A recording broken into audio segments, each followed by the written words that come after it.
მოგესალმებით, ძვირფასო მაყურებლებო. ჩვენ ვაგრძელებთ აფხაზეთის საინფორმაციო ანალიტიკური ცენტრის მედია პროექტს სოხუმური ბრეხალოვკა. დღეს ჩვენთან სტუმრად არის ბატონი კაკო სილაკავა. სოხუმელი კოლორიტი, რომელიც მოგიყვება ძალიან საინტერესო და სახალისო ამბებს სოხუმის ბრეხალოვკაზე. თქვენ იმდენი რაღაცეები გაქვთ გასახსენებელი სოხუმზე, რომ ნამდვილად ჩვენს მაყურებელს დააინტერესდება და პირველი შეკითხვა ასეთი მინდა დაგისვათ. როგორ გახსენდებათ სოხუმი და ზოგადად სოხუმური ბრეხალოვკა? სოხუმი იყო ისეთი ქალაქი, სადაც ყველა ეროვნების ხალხი ცხოვრობდა და სადაც ყველა ერთმანეთს იცნობდა. რაც შეეხება ბრეხალოვკას, ეს იყო თავშეყრის ადგილი, სადაც ირჩეოდა პოლიტიკური პროცესები, სპორტის ამბები და ყველაფერი, რაც კი იმ დროს ხდებოდა. მე მყავდა მეგობარი, კოლორიტი სოხუმის, საუკუნის საჯი ფეხბურთში, ანატოლი მილჩენკო. ანატოლი მილჩენკო გავიცანი სულ პატარა, ესე იგი სადღაც ვიყავი მეხუთე, მეექვსე კლასში. დიდი თამაშები რო ტარდებოდა, ბილეთი არ იშვებოდა სტადიონზე. ამიტომ ჭავჭავაზეზე ცხოვრობდა მაშინ, მაგი. მივდიოდი სახლში, მეხუთე საშუალო სკოლაში ვსწავლობდი, მივდიოდი სახლში და მოვყვებოდი, რომ სტადიონზე შევეყვანი. მაგრამ რო ჩამოვიდოდა საზღვარგარეთიდან განსაკუთრებით, მივდიოდი კაბინეტში, სასტუმრო ტურში, ხო და უყვარდა ფეხით სიარული. და მეტყოდა, წამო ახლა გავისეირნოთ ბრეხალოვკაზე, ვნახოთ ხალხი, მოუყვები ამბავს და ასე ფეხით სიარული და გამოვიდოდით სასტუმროდან, მოვიდოდით ბრეხალოვკაზე, იყო დიდი სიხარული, რამხელამბა. ახლა რო დადის ხალხი თავისუფლად საზღვარგარეთ, მაშინ სტადიონ, მით უმეტეს სოხუმში. იყო შეკითხვები, დააყრდნენ შეკითხვებს, რა ხდება, რა მოხდა. დავყავდი საჯობა და მაწყებია.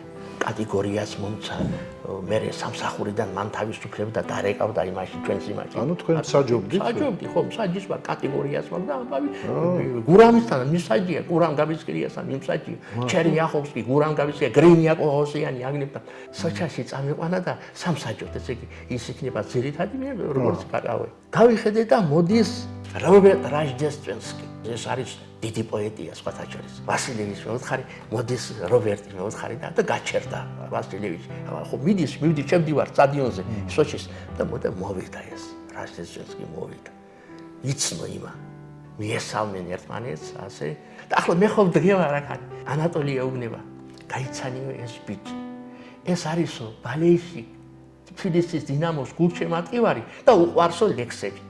Разом болельщик Тбилисского ЕНАЭБО, болельщик Тбилисского Динамо и любит стихи, я ему скажу такое стихотворение. Тбилисская Динамо команда, что надо. И любим ее мы не зря. Наш город венчает награда, а души, как огни, горят. Моя дорогая команда, всех славных 11 ребят. Роберт Раჟდესტვენსკი. სხვათა შორის ეს როგორც ჩვენთან ბაგრატიონ გრუზინსკი რაც დაწერეს, ყველაფერი იმღერეს. ისი არის ზუსტად, კაი შედარება გააკეთეთ რა. ზუსტად ასე არის. ბრეხალოვკასთან დაკავშირებით არა მარტო მილჩენკო, თქვენ ძალიან ბევრი მოგონებები გაქვთ და გაკავშირებთ დიდ პოეტებთან. აი მაგათთან ურთიერთობაზე ხო არ მიტყოდით რამე, ესე ძალიან საინტერესოა. გივი ბერიკაშვილს ვიცნობდი. და სოხუმში რო ჩამოდიოდა, სურათებიც მაქვს გადაღებული სხვათა შორის მას. და ასეთი ისტორია მომიყვა. თეატრალური ინსტიტუტი რო დავამთავრე, მოხვდიო მარჯანიშვილის თეატრში. და მარჯანიშვილის თეატრიდან დროებით გამიშვესო სოხუმის ჭამბა სახელობის თეატრში. არც ბინა მქონდაო, სასტუმროშია, ნომერი მომცესო. იქ სოხუმში ბრეხალოვკას წინ იყო ჩემი ბავშვობიდან კიდევ მახსოვს პატარა ჯიხური. ჯიხურში იყიდებოდა იმ დროს პური, ძეხვი და არაყი. ვალოდია მუშაობდა იმ ჯიხურში. რო გამოვიდოდიო, მივიდოდიო ეს ძეხვი რაღაცა და გადავგრაბდიო არასა და მივდიოდიო. თუ ფული მქონდა ვიხდიდიო, თუ არა და ნისიათ. ერთხელ გამოვედიო რეპეტიციიდან, დილის რეპეტიციიდან, მე ვედიო ჩიხურთან და ვხედავო გალაქტიონი დგასო. არ ყავდაო არასოდეს ნანახი. გაშეშებული და უყურებდაო ზღვას. მე ვედიო, მიუახლოვდიო და ვეუბნებიო, ბატონო გალაქტიონ, ბატონო გალაქტიონ. არ ესმისო ჩემ. ალბათ რაღაცა ლექს წერდა რავა. გართული იყო თავის ფიქრებში. ამ დროს გამოვიდაო ჩიხურიდან ეს ვალოდია და მეუბნებაო. გივი ვინ არისო ეს კაცი? რაშია საქმე? მოდის დღეში რამდენჯერმე სვამს, დაჯებს არახს და ფულს არ იხდისო. და მითხარი ვინ არის კაცი? ნუ გეშინია არ გავიქცევი ამბობს და რა კაცია ვინ არის? გივი მოთხარიო ეს არისო ჩვენი ყველაზე დიდი პოეტი. გალაქტიონი და გეხვეწებიო. დაალევიო, ვარი არ უთხრაო. და მე რო ხელფას ავიღებო, ჩემს ვალებს და ამის ვალებს ერთად გავისტუმრებო. გავიდა რამდენიმე დღე და მივედიო ვალოდიასთან და მეუბნებაო ვალოდია.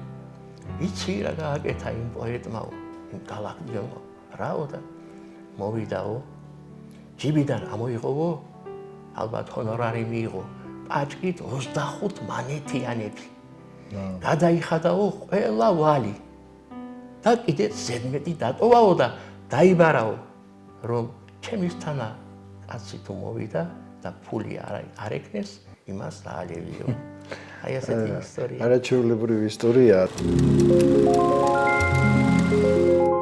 მამას ყავდა ნათესავი ცნობილი ექიმი კარლო ლაბარტყავა. ცნობილი ექიმი იყო. ეს მეგობრობდა დუმბაძესთან, ამ კარლო კალაძესთან, ევგენი ევტუშენკოსთან, კონსტანტინესთან, მათ დაჩები ჰქონდათ გვერდ-გვერდ. კარლო ლაბარტყავას უთქვია ამ ნოდარიზე, რომ ასეთი კაცია, ასეთია და დაინტერესებულა ნოდარ დუმბაძე, რომ მიმიყვანიო. და ის იყო, რომ ერთ დღეს მოვიდნენ კარლო კალაძე, ნოდარ დუმბაძე, ანტიკო დამავიწყაგვარი, მხატვარი იყო, იმის მანქანით მოვიდნენ.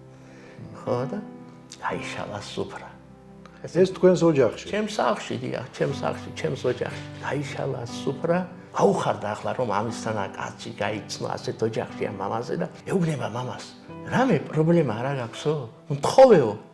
და მივალო დაგეხმარებიო, ახლა წარმოგიდგენია ახლა ნოდარ დუმბაძე რომ მივასალმე, ან თავრობასთან რაღაცა რო არ გაუკეთო საქმე. მამა მოთხრა. არაფერი არ მჭირდებაო. არავინ უფროსი არ ამყავს, არავის უფროსი არა ვარ. დილის გათენება მიხარიაო. თენდება დილა, ფუტკარი მუშაობს, თაფლი მოაქვს. ცოტა პაუზა ხდება. ისევ ბატონო ნოდარ, ორი პოეტი მომიყვანეს სტუმრადო, საჩუქარი უნდა გაუკეთო. ამაზე უკეთეს ადგილას სად მოვიყვანო? მითხარი ვინ გინდაო? მამა მოთხრა. მუხრან მაჭავარიანი და შოთა ნიშნიანიძე მომიყვანიო. ეს ორი კაცი. საჩუქარი. რატომ მაინც ეს ორი კაცი? სხვა რატომ არ? მუხრან მაჭავარიანი, იმიტომ რომ აბა მეუბნება ლექსი, მუხრანის ასეთი ლექსი, სახლში ჭირდა ეს ამბავი, ხო? მე ისეთ ქართველს რა უთხრა ისეთ მეგობარს, ვინც ვერ ახერხებს ქართულად წერას, კითხვას და ლაპარაკს. აი ეს რომ დაწერაო. და კიდევ ასეთი ლექსი აქვს. ტა რანაირად მტვინავს არაგვი. ხო, ხმელეთს როგორ ეხეთქება ზღვა არა, სხვისი მისაბაძი რამ ჭირს ზვარა კი, სხვა როცა მე შემომნატრის, მე მივბაძო სხვას, მე პატრონმა, ამისთანა ცის, მე პატრონმა, ამისთანა ზღვის, თუ კაცი ხარ, თუ ღმერთი გწამს სხვას მივბაძო ვის, რა გინდა რომ აქ არ იყოს, ენა იტყვის რას, სიტყვა გინდა, მარტო ჭვიმას აქვს სახელი, ცხრა მე შენ გეტყვი. არ არსებობს სიტყვის მარაგი, არა, სხვისი მისაბაძი, რამ ჭირს ვარა კი. აი ეს რო დაწერა. გასაგებია. ახლა შოთა ნიშნიანიძემო, ჩემს ფუტკარს ძეგლი დაუდგაო. ლექსია შესანიშნავია, შენ ღვთის ფიქრი ხარ, ფუსფუსა ფიქრი, მაძიებელი ფიქრი კირკიტა.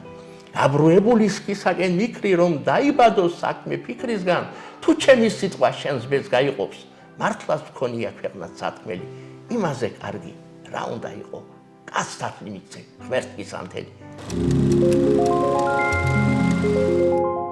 რაც იწერება და რაც დაწერილა, ღირებული, აფხაზეთზე, სოხუმზე ყველაფერს ვაგროვე და ვსწავლობ. ივანე თარვა იყო კარგი პოეტი, რომელიც მეგობრობდა კარლო ყალაძესთან, ოდარ დუმბაძესთან, შოთა ნიშნიანიძესთან და რა ვიცი, კარგი და არ ვიცი ახლა მერე რას იზამდა, მაგრამ იმ პერიოდში მეგობრობა ჰქონდა.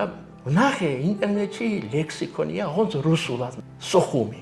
ისე მომეწონა, რომ ჯუმახებელი მყავს არაჩვეულებრივი პოეტი და არაჩვეულებრივი პიროვნება და ვთხოვე, ერთ კვირაში ეს ლექსი ვითარგმნა და თუ ნებას მომცემ, ორივე ენაზე ვიტყვი. დიდი სიამოვნებაა. იმიტომ რომ ანუ თქვენ რუსულადაც იცით ეს ლექსი და რა თქმა უნდა, ჯერ რუსულად ნახე, რუსულად ვისწავლე, მაგრამ მე რომ მითარგმნა და რომ ვკითხულობ, ორივე ენაზე რომ ვკითხულობ, ყველა მეუბნება ის თარგმანი ჯობიაო იმას ორიგინალს. ესეც ცალკე ხელოვნებაა თარგმანი. Сухуми, Иване Тарва. Я в дорогу прожил в Суме, может, несколько годов. И красивее Сухуми. Видел много городов, но объехал четверть света. Рассказать хочу о том, как зимой увидеть лето. Можно с Сухумзе, январе, еври სხვახალად იმნახე. მაგრამ გეტყვით ხრების გაშლით, რომ ზაფხულის რიბი რაბო, როგორია ცივ ზამთარში. ჩემს ქალაქში უნდა ნახო, იანვარში ყველგან ყინავს, ეზოებში დაქრის ქარი, ჩემს სოხუმში ვარდებს ღვიძავთ, ყვავილობენ იანვარში და ჰაერი ცისაფერი, ეფინება არემარეს, ცა ვარსკვლავებს ერთად შეღრის ხამის ზღვაში მიმოაბნევს. ჯუბაღებელი. არის ასეთი პოეტი, ოთარფალიანი. შესანიშნავი ლექსია. გადაივლის ეს ღამეც და მთვარის ბინდიც, სადღაც წავა, მშვიდად მიჩუმათდება. დაიხსომეთ საქართველო აფხაზებო, აფხაზეთით იწყება და მთავრდება. შარათანით გზავრული თუ აზამატით, მოვდიოდით ოდოიით ცეკვალხენით, მაგრამ ბოლოს ერთიანად გავჩანაგდით, გატეხილი, გაძარცული ტაძრებივით, ვეღარ უგებთ ძველებურად კაკანათებს, ჩიტებს ანუ აფხაზეთით ცისვილებს. ცოტა ხნის წინ ავტომატი ვაკაკანეთ, უფრო ადრე მორდუს ქალი ვიშვილეთ, მოჩხებს ზიფი თვალს უსწორებს ეშერი და ცოტა ზემოთ ბანს გაზახის უწყალს. წუხელ თურმე სულ შემთხვევი თემურის და იმ ჩემს ხვიჩას ერთმანეთი მოუკლავს, ვაზის ჯვარი ერთიანად მტრად ზეულა, ბოდბის კედლებს წამოსკივდა მუხლები, წმინდა ნინო საფლავიდან გაქცეულა, გაპარულან რძის ფერცაზე ღრუბლები, გადაივლის ეს ღამეც და მთვარის ბინდიც, სადღაც წავა, მშვიდად მიჩუმათდება, დაიხსომეთ საქართველო აფხაზებო, აფხაზეთით იწყება და მთავრდება. ოთარფალიანი. მეორეა კიდევ ასეთი ლექსი აქვს. სოხუმიდან თოლიები მოფრინავდნენ, ქარის სიმწრით შავთეთ ღრუბლებს ხევდა. მე მეგონა ერთ კარგ ამბავს მომიტანეს სხვის უთქმელი სევდა. ოთარფალიანი.